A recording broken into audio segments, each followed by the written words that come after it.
It is an honor. I'll say it. John Hufnagel, the general manager of the Calgary Stampeders, joining us down here at Grey Eagle. Huff, good to see you. How are you doing today, sir? Oh, I'm fine, Rod. Great to be here. Thanks for the invite. And 5 weeks of Rod Pedersen in Calgary? Are you kidding me? Can we handle it? Do you think we can? Will I last 5 weeks, Huff? What do you think? I don't know. Good luck. Yeah, exactly. Hey, have you been down here at all to this facility? This is something else. Yeah, it is a great facility. We've had Stampeder poker tournaments down here several times, and they just do a great job. Actually, they've told me. So this place has been here 14 years, and they've sponsored the Stampeders every year through 14 years. So they're big Stamps backers here. They are. And coming here, I automatically went in the wrong doors. I went to the casino. Sorry about that. But they found you? They got you in here. Well, I appreciate it. But it's just automatic. I'm going to the casino. Yeah, well, very busy place, too, by the way, Grey Eagle Resort and Casino. And now with the restrictions lifting, the rinks are getting fuller. The football stadium will be full by this summer. And Huff, that's where I'd like to start. I mean, getting through the 2021 season, I think that the CFL did, well, obviously a tremendous job getting through it. Couldn't have been. Do you have a few more white hairs after dealing with this the last 2 years? Yeah, it was tough. I mean, no question about it. And kudos to everyone involved in the league, staff, players, trying their best to follow the protocols to make sure that we got the season completed, and just a fantastic job. Are you back to business as normal in the CFL or no? Oh, as close as we have been in a long, long time, and the future looks bright. So I think everything's going in the right direction, and that everything will start on time, and Good. Everything will be normal. Right. So would you say we're through free agency? Are you done there or what? Yeah, mostly. I mean, we signed another player today, and we'll probably one or two other ones. But truthfully, our work was done before free agency started. We put a lot of work in trying to retain as many of our pending free agents that we could. I thought we did a decent job with it. I think we have a good core of players coming back, and I'm excited for the season to start. Well, you and I have had these talks before. You've said it. Calgary is a wonderful CFL town. They love their Stampeders, and they're paying attention to what you're doing. And they said, Huff, this is the football observers, right? Whether it's alumni, fans, media, that you really zeroed in on that offensive line. That was your first priority here. So you're happy with how you came out of it? Yeah, I mean, we've always spent a lot of effort in making sure that we can keep our quarterback standing. And I was pleased the way our offensive line performed last year. We have everyone coming back except our left tackle, and we replaced him with Derek Dennis. And Cambray is a very versatile, great person, good football player. Just didn't work out, and we were able to re-sign Derek Dennis. Right. Cambray was looking for a better payday, I assume? Was that the deal? Well, there were some things with Cambray. He had a little bit of a knee problem. I'm not sure what the status of that is at this time, and we just didn't want to take that chance. What's interesting is I got to know Derek Dennis real well when he was over in Saskatchewan, and he was on our show a few weeks ago. And I said, Derek, if you had to do it all over again, would you have never left Calgary? And he said he would have stayed if he would have. You keep welcoming him back.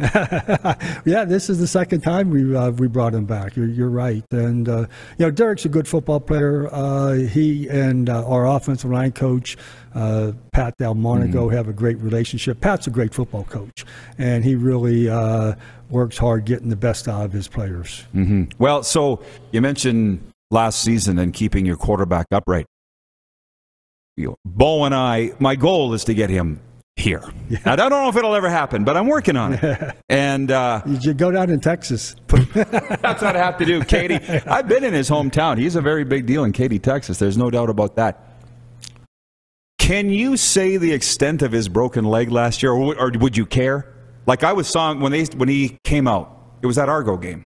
Right, he was doing pivots and jumping, and I guess the thing was broken, but you wouldn't know to watch. Like it was tough on him. Yeah, he had a difficult year last year. Yeah. Not only with his leg, he had a pulled groin muscle during training camp, which limited his time on the field.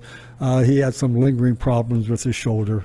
The leg is fine. He's on a special strengthening program for his shoulder, and we're hoping that we'll have a healthier version of Bo this year. Did it heal faster than you thought? Like, he came back ahead of the 6 weeks, as I recall.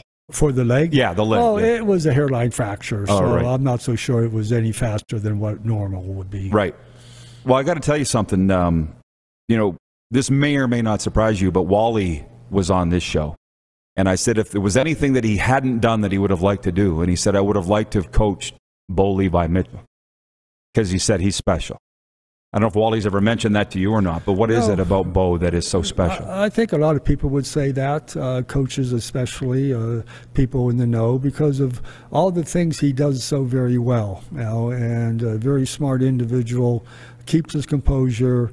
If you want to try to blitz him, watch out, right? And, it came to be where teams would just put as many people back in zone and try to make them impatient and win the football game that way. And sometimes it works, sometimes it doesn't. Well, I asked Jones about that. I said, why don't you blitz him more? And, Jones, he's like, I can't. He got mad. He's exactly what you're saying. But I've been around athletes a long time, just like you. Bo seems like the kind of guy that hates to lose more than he loves to win. Would that describe him in a way? Maybe. I think that the passion for winning always is the deciding factor there. But hating to lose gets you ready to win, and that's the thing. Football is a grind. Not only is it a long season, but each and every week it's a new challenge, and you really can't waste a day. You have to put the work in, and that's what Bo does. Especially when it's a 14-game season. Did you see a real difference last year with your approach to the season, and then in season that it was 4 games less than normal? Did it change how you guys did things? Yeah, a little bit. The biggest change was the training camp aspect of it. No preseason games. We knew we were going to be a young team going into last season, and not having the preseason games hurt every team. But, it's tough when you're making decisions on young players that never played Canadian Football League, in the Canadian Football League, or played a game, and making those type of decisions. You just hope you make more right ones than wrong ones. Well, speaking of special players, and I want to ask you this now because I don't want to forget. Tom Brady. I've read your bio a million times. How did I forget that you were in New England in 2003 and won a Super Bowl? But I was watching the documentary when I was in Florida on Tom Brady, Man in the Arena. And it goes season by season through his career. It's amazing. You got to see it. But 2003, here's Tom Brady sitting on the grass at a practice in Foxborough with his position coach. And I'm like, that's Huff. Did you have a lot of moments, just you and Tom? You must have back then, if you were his position coach. I really enjoyed coaching Tom, just a tremendous person. And I'm just glad I didn't screw him up. Right. I'm sure you tell everybody that. Yeah. But is there a different Tom Brady, the one that we see, versus... And he's a different man now than he was then, probably. Yeah, I haven't kept in touch with Tom, but no, he's a complete gentleman.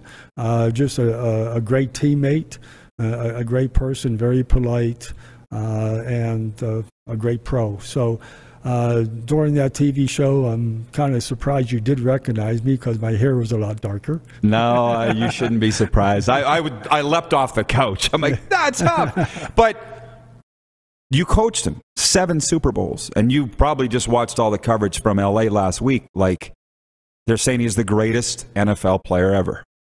You coached him. Is he, do you think? I mean, he's got the rings to prove it. But... Yeah. No, do I think he's... Yeah. If he's not, he's up there. I mean, what he has accomplished is just truly amazing. It'll be a long, long time before someone does it better. But right now, he has done it the best. It would be hard to argue that he's not, right? but he's a big man. I don't think people understand his sheer size. Right. I guess what makes him so good? He's a grinder. I mean, in the off season, he's in the weight room with all his teammates in the off season programs. When I was with him, he never missed a practice. always in the meeting rooms, first guy in the meeting room, the last guy to leave the stadium after practice. So he puts the work in, he gets himself ready to play, and his God-given ability takes over. Mm-hmm. Plus, he's got a pretty good head coach he's working with. Right. That helps winning. Good defense helps too, but that was 20 years ago, John. Like, did you see his career unfolding that way back then? I mean, you could never tell the future, but did you see greatness in him then? Well, I think you saw greatness his very first year when he took over for Drew Bledsoe. Mm-hmm. And led them to a Super Bowl, and the way they won that Super Bowl game, because they had to win it in the last drive of that game. And so he's got great composure, great vision, throws very accurate, and does the right things at the right time. Mm-hmm. Well, I got to ask you too. So again, you've got the great college resume, NFL resume, CFL resume. What is it about Calgary and the CFL that's made you want to stick around for so long? Well, when I came back, I was very, very pleased it was Calgary because I spent 20 years previous in the city of Calgary. Sure, I played for other teams, Saskatchewan being one of them, and Winnipeg and Calgary. But it was my second home. I had a lot of friends here, and it was an easy marriage to get back into because of all those things I've just said. So the fact that we do have sound ownership, Calgary's just a fun city. Yep. I think a lot of players like to play for Calgary because of the type of city and the environment that it presented to them. So, and they stay after their career. But I was just in L.A. last week and had Cam Judge on the show. He was sitting there just like this, and he said that Dickie sold him. He goes, I had to go to Calgary. It was so great. Were you part of those talks with Cam Judge? Well, what about it now? Well, he just said how much you guys sold him on this city, this franchise. No, I mean, Dave did most of the talking with Cam, but he was very, very excited about being a Stampeder. Yeah, you got a great one there in Cam Judge, which obviously as a player, but he's a really, really good guy. What else did I have for you, Huff? That's kind of rounding it out, to be honest with you, other than you got to tell me about Jake Maier. These Stamps fans are all over me about Tommy Stevens. They're like, what are they doing signing? You got two great quarterbacks already in Bo and Jake Maier. But I said competition. Bobby Vespasiani said it. Better is better. We're always signing great players. That's right. Is that the story behind Tommy Stevens? I mean, you're not going to go to camp with just two quarterbacks, okay? We'll probably come into camp with four. I'm glad Tommy signed up with us. He has a unique talent. I mean, he's a guy that maybe can use in a different type of style of offense, and you use all his talents if he gets into the game. Mm-hmm. Well, this is what I say, and I shouldn't have been surprised with what Jake Maier did. He was setting records last year, as you know, right out of the gate, and I guess with you, Dave, Mark Mueller, and before that, Dinwiddie on staff, quarterback. Right? So, I mean, you knew what you were getting in Jake, I assume, when he took the field. Well, that was the hard part because he didn't play a preseason game. Yeah. We knew that he loved to throw the football. He had great vision. He'd throw the ball into tight windows, had the arm to play in the Canadian Football League. But you never know until the lights go on as a professional. And he got thrown in without a previous snap. He was a starter because of Bo's injury and did a tremendous job for those 3 games. Well, Cortez says he'd prefer you had 2 years before you start your first game. Jake didn't have that. I think he had a 300-yard game in his first game. He had 3. He had 3 in a row. He's the first quarterback to do that. That's what I'm saying. Right. So he's a stud. Yeah. And I will also just say this. Danny Austin said to me, and I think this is true, that you guys kind of went through a mini rebuild the last year or so that nobody really noticed because it's the Calgary Stampeders, but you lost a lot of receivers, right? You got some new. Would you say you've been through a rebuild and you're back at the top here? Well, I alluded to that about the fact why training camp was so difficult for us because we were going to be a young team and we need to rely on some young players to make an impact, and not having preseason games affected that a bit.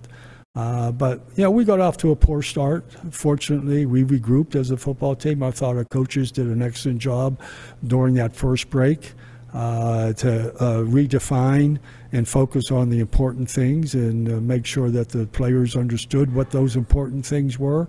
And then we got on a roll. We won one, we won two, then we won a bunch, and got back into the playoff picture. Well, we've been here long enough, 2 weeks last month, and now we're here for 5 weeks. I'm hearing it. Stampeders, first place. It's coming again. They're on board here. So that's nice to hear, right? Well, let's do it. Let's get ready. Yes, exactly. Huff, I appreciate this. This has been awesome, and we'll be seeing you lots, I hope. You're very welcome, Rod. John Hufnagel of the Calgary Stampeders. Hey, everybody. Thanks for watching the RP Show on YouTube. And don't forget, we're live daily on YouTube from noon to 2 Eastern. If you like what you see, hit subscribe. And if you like the program, check around for other segments of the Rod Pedersen Show here on YouTube.